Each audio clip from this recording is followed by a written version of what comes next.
shorty's out here watching from a distance, so she calls up DJ Noodle Barnacle and tells him, "Play my shit, baby." So bro pulls out his mixtape and said, "I'm about to go platinum with this," and they end up getting jumped by the damn Foot Clan.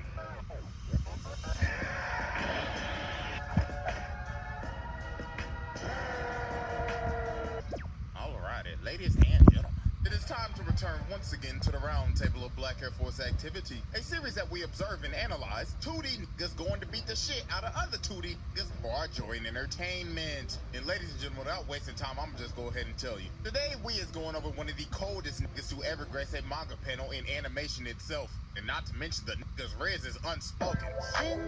But ladies and gentlemen, the coldest samurai to ever do it, this nigga Afro.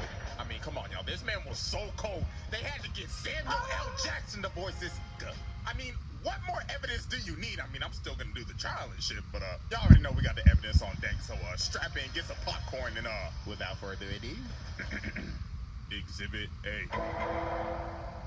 Yeah, alrighty, ladies and gentlemen. Now, to understand how this man became the coldest nigga to ever walk the earth, we gotta go back to the past. Now, as we can see, Afro is a little ugly ass shit. I ain't even gonna lie to you. You cannot tell me that bro is not built like the black ass NPCs from Sonic Unleashed. That big ass bobblehead. This nigga is a Funko Pop. And then look at this man, dad. This man looking cold as a mug. So Afro's dad has the #1 headband. And you see, the #1 headband in this world basically means you is the coldest man to walk the earth.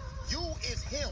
But there comes some baggage with it. Because everybody's your op. Everybody wants the goddamn headband. But you have to have the #2 headband to challenge the #1. So Afro's dad is about to face off against the #2 headband. Now you see, the holder of the #2 headband is this man named Justice. But to be honest with ourselves, this is literally Freddy Krueger.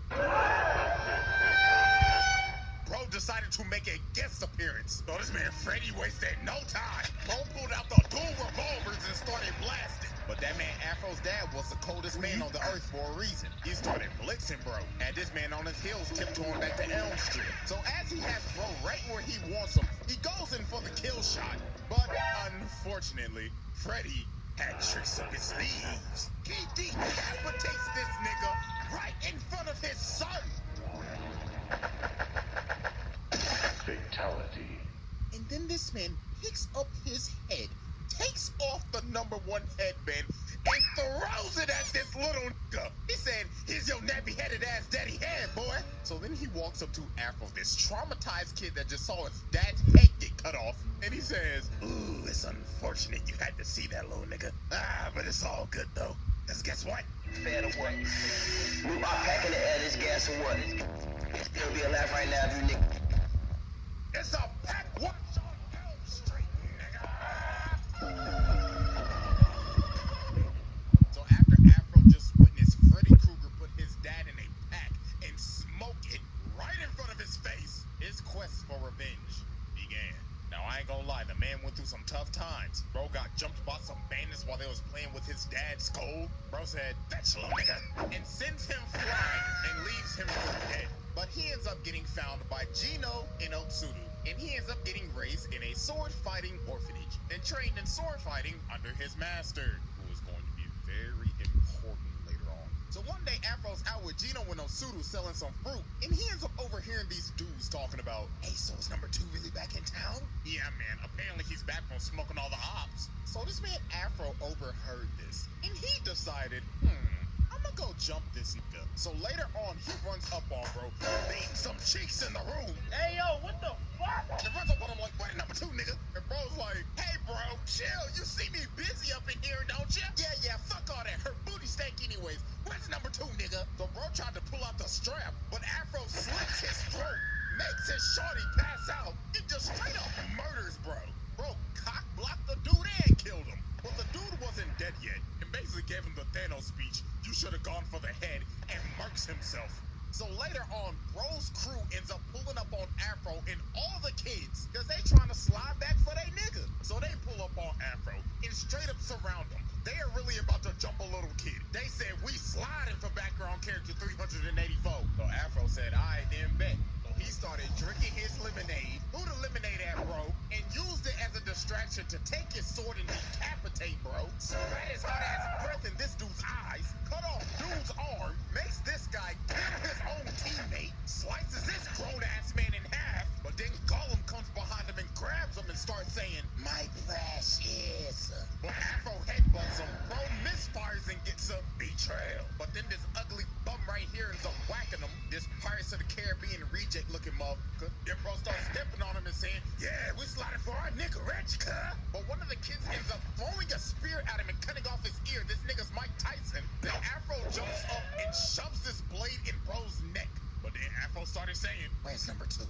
I'ma kill that nigga." But then bro told him the number 2 is dead, and somebody done already killed him. So this is where we're going to end our first flashback sequence, because this is just the first one. Everything will make sense later. So now, The story of Dracula on the last voyage of the Demeter. now we go to the present. Now, as we can see, Afro is the holder of the number 2 headband, and he is about to get jumped. So this bandit walk up and he like, well, looks like this is the end of the road for you, Afro Samurai. Now, me and my boys about to yank that headband off of that nappy-ass head of yours. You nappy-headed motherfucker. But this man Afro was not phased. Bro spat out the Zaza and hit that pose. So they all start running at this man like some hungry-ass hyenas. So bro shoots this musket, but Afro cuts the bullet in half, and it ends up spreading and killing everybody behind him. And look at all these ugly bastards just running to their death. This was a damn massacre. Not even a fight. I don't even think bro broke a sweat. Look at this dodge. It went through the nigga's hair. And this was just disgusting. An absolute bloodbath. Bro sent all these NPCs back to the file logs. So then after it's all over, the lead band is like, "Wow, why you had to do this to us, nigga? The fuck we do to deserve this, car?" You wanna know what Afro's response was? Bro just casually smoked that pack. Bruh said, "Rip, bum-ass nigga." Then after that, he went to his imaginary friend Ninja, and bro said, "Hey, pass that shit, nigga." And look at his monstrous inhale. Bro said, "God damn." So after that massacre, word starts spreading out that Afro's back in town. Everybody in this bar is shook. They like, "Boy, ain't no way in hell that nigga real." And I know everybody in this bar gotta be high as fuck. It is smoky as shit. Probably smells like straight Black and Miles gas in a 2-pack of ass. So this man Afro walk in here and all these sketchy ass motherfuckers are shook. So he walk up to the fine ass bartender, I ain't gonna lie. So she like, "Hey, how you doing, baby? What you feeling today? Henny, Patron, Crown, Bacardi? I could make a mean ass mojito, nigga." So you think Afro would get a mean ass drink, like just straight Hennessy straight out the bottle? You know what bruh said? Lemonade, ice, cold. What? Embarrassing. Well, everybody like, "Hey, what the fuck, old soft ass nigga?" Look at this big black nigga looking like Balrog. Bro slams the glass of lemonade, and he's like, "Yo, man, nigga, you must drink a man's drink, huh?" But Afro lifted up his hand, and Shawty was like, "Another one? On his tab?" So then Big Boy tried to swing at him, but Afro backhands bro and sends him in the spin cycle. And look at this unspoken Riz. She was like, "God damn." So Afro pulls out this crazy ass looking straw, and she's like, "Damn, you cold as hell." And bro took a mean ass sip and said, God damn. and after that it was wraps. The bartender was ready to give up the boom boom. So after Afro left the bar, some dude from the bar followed him, and he ends up pulling out this big-ass crossbow and just started shooting. Bro came ready to hit a lick. So while Afro's blocking all the arrows, bro got desperate, so he pulled out the noob tube. Bro said, "I'm getting that headband at any means cost." But Afro came down and just made light work of him. Bro stabbed him in the head. Bro said, "Night-night, motherfucker." But after he washed this idiot is where stuff got crazy. This big ass nigga comes from the top of the cliff, pulls out a fucking RPG, and bro shot that thing, and Afro got blown off a cliff. That brother is slumped. So after Afro gets blown off a cliff, he ends up getting found and taken care of by this, oh my god, just yacht of a... I guess when you just the number 2 coldest nigga in the world, you usually get all the bad bitches, don't you? But Shawty was so bad, she even had this man Afro mesmerized. He ended up seeing her butt booty naked. She looked at him like, "Hey." And bro just looked at her and said, yacht. But little did Afro know Shawty was two-timing him the whole time. She was working with the goddamn Peanut Head Collective, the ones that shot Afro off the cliff. So she asked him to stay. She like, hey, so can you watch these fireworks with me? So they went outside, started watching these fireworks, and she just got freaky as shit. She started rubbing up on this man's arm, started kissing him. So obviously, that man Afro was like, oh, I'm busting the shit out of these chicks. And yeah, you know what happened next. Turn on the R&B music, nigga. These are my hands, you two. These are my hands. As you can see, I'm just clapping to congratulate a young nigga for getting some ass. So after Afro dropped off the BBC Glizzy Destruction, Shawty said, all this, I can't do this no more. She ends up betraying the League of Peanut Heads because she was like, nah, I can't do this. The BBC too good. But actually, the reason was, this is actually his childhood friend Otsudu the whole time. The one that straight up found him when he was left for dead. And she said she wanted to watch the fireworks with him before she died. So while they having this sentimental ass conversation, they ended up getting ran up on by the ops. So Afro's telling this shawty, you need to get the stepping button. In the Peanut Head on top like, stupid bitch letting the BBC hypnotize you and shit. And then they just straight up burnt the house down, bro. And this man, Afro, was hurt. But this done made the man even more revenge driven. Bro, it's like, first my dad, now my shawty? Nah, nigga, that ain't gonna do. And then this man, Ninja come out and he started talking, saying, hey, my brother, I mean, at least you got the hit. Now keep this pick that she gave you and pick out that nappy ass head, boy. So Afro goes up and runs up on the Empty Seven clan, or basically what I've been calling them the whole time, the League of Peanut Heads or the Peanut Head Collective. I mean, they basically the League of Shadows with peanut heads. But anyways, they ended up making a robot clone of this man. Look at his blood, his face, and his doppelganger. Bro doing the same thing that he doing. So Afro started getting into it with the Afro bot. But I ain't gonna lie, Afro was getting whooped. And then the Peanut Heads on top like, yes, my brothers. Witness that nappy-headed ass nigga get his ass whooped. But that man Afro had to lock in, so that man had to unlock the earliest form of Ultra Instinct, but we ain't know what the hell to call this back in 2007, so he unlocked the power of Bob and Weave. And look at his elegant ass jump. Then he just slices bro right down the middle. Made light work of that phony ass AI. So later on, while he's basically raiding their palace, he ends up running up on this one peanut head, and bro is just sitting there with some damn headphones on his head. I don't know what bro listening to, but it sounded like he listened to some party leaks. Bro saying, she sucked on my dick. I bit out her back. Look at the floor. Look that BBC. Then bro just starts pouring some tea, then just starts bowing down saying, please just let me listen to my Cardi leaks in peace. So after Afro passed him, he ends up running up on the big ass dude that shot him off the cliff. But Afro made short work of this bozo. Bro came from the roof and said, this is for my shawty.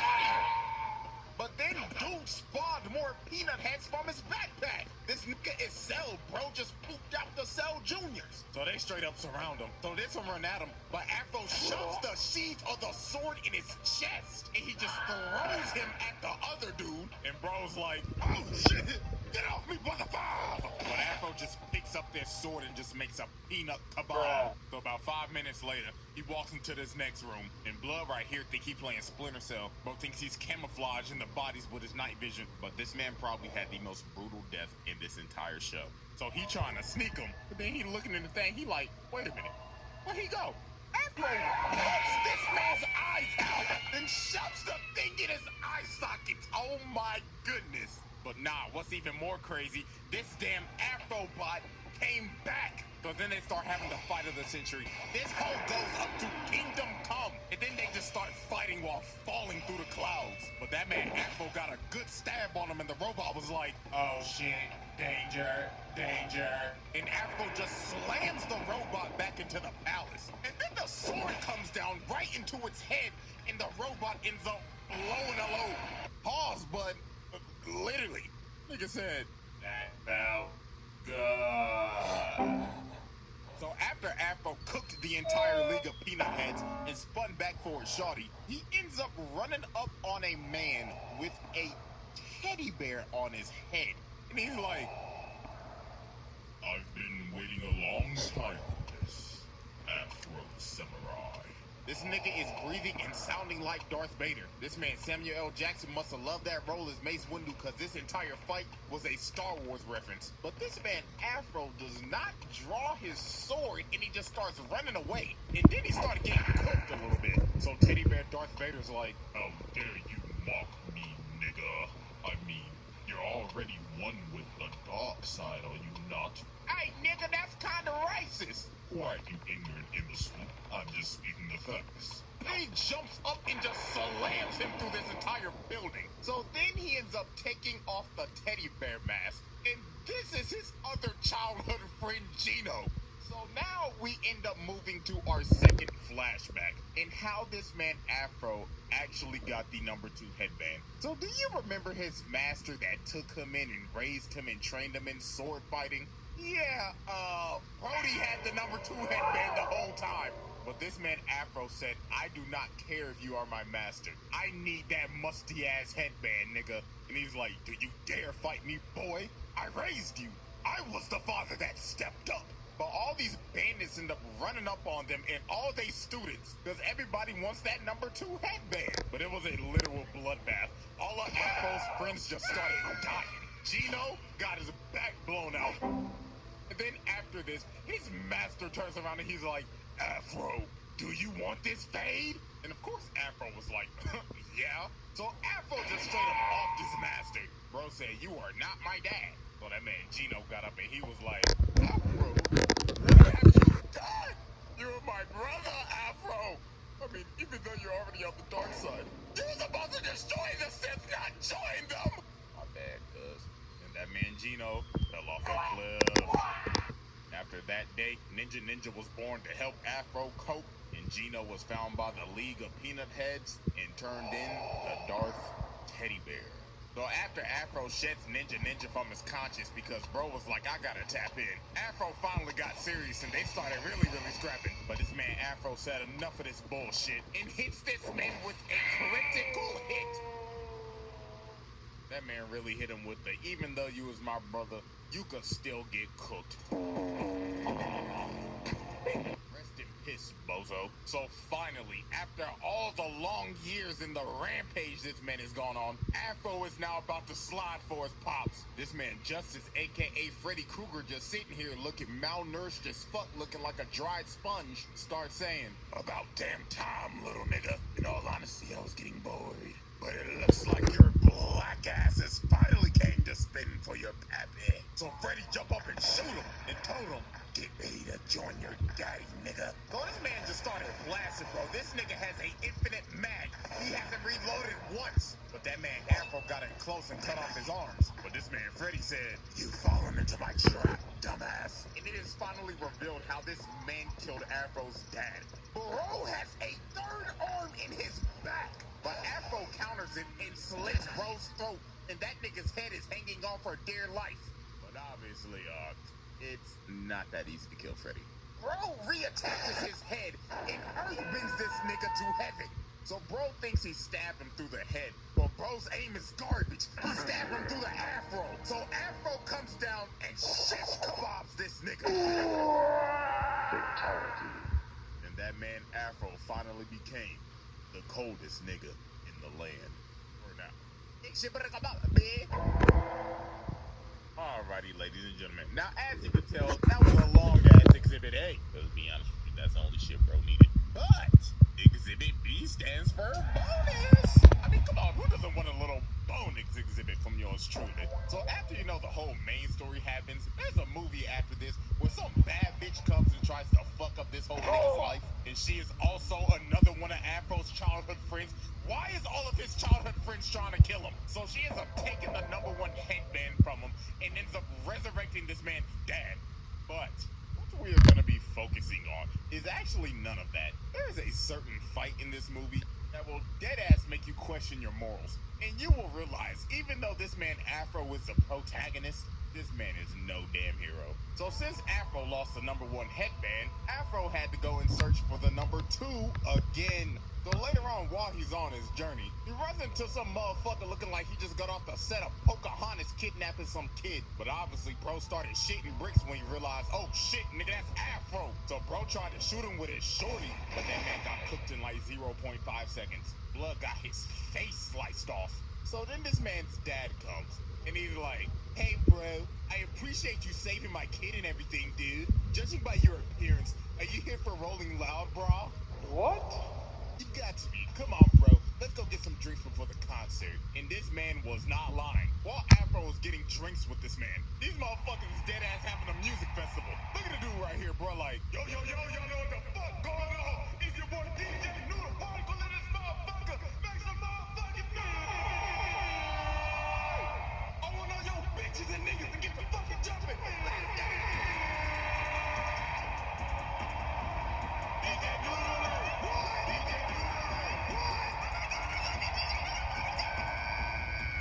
So while everybody's outside right now enjoying Rolling Loud with DJ Noodle Barnacle, Afro's in here with the mystery man. So bro's like, cheers, bro. Watch me shotgun this shit. So while they continue to talk, the man says, you know, dude, he's not even my real kid, man. You see, his father died to a nigga with an afro. Well, yeah, this is a number 2 headband holder, Shichiguro. But see, here's the thing. Bro actually has good intentions, because he wants to hide the number 2 headband to stop the bloodshed. But this man, Afro, did not care at all. Bro will stop at nothing to get that musty-ass headband. So they go outside, and they about to duel. So Shichiguro's like, you know, bro, I really thought we could have been good friends, bro. But your vengeance blinds you, bro. Not cool. So they start to scrap, and it looks like these dudes are just dead even. So Afro tries to land a strike, but bro stops it with chains on his forearm, and he just got this big ass chain hanging. Bro got all this ice. This nigga Karapika. All bro missing is a shovel. So he just started whipping that hoe, had Afro on his heels. So Afro said, to hell with this. Let's have a change of scenery. So they run out to the festival and start fighting in front of everybody. They even started fighting in the damn floor. So while they fighting, the bad shorty's out here watching from a distance. So she calls up DJ Noodle Barnacle and tells him, my shit, baby. So bro pulls out his mixtape. Nigga said, I'm about to go platinum with this. And they end up getting jumped by the damn Foot Clan. I guess this man Shredder said, y'all better get ready for my trial. So this man Afro had to deal with these middle of the boss fight NPCs. So after these two literally murder the entire Foot Clan, Chichiguro's like, let's go ahead, finish this off, brah. Mano a mano, bro. So they started scrapping again, and they are still dead even. But this man Afro pulled out one of the dirtiest tricks I have ever seen. DJ Noodle Barnacle drops from the float. Afro grabs him and pushes him to Shichiguro, uses him as a body shield, and stabs Shichiguro through the DJ.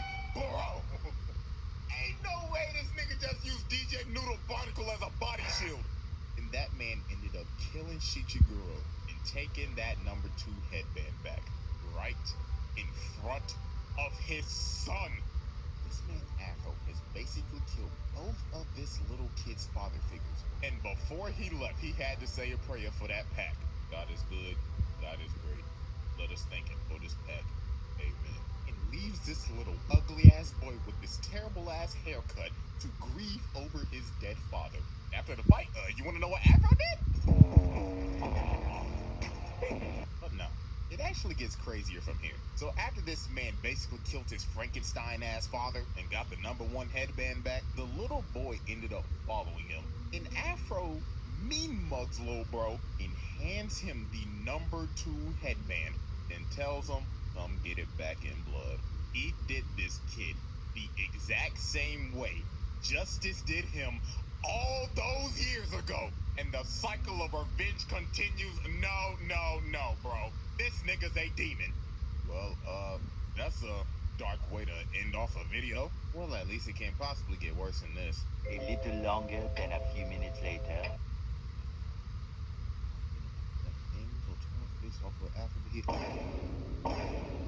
Oh, I'm a fucking puke. I'm fucking sick!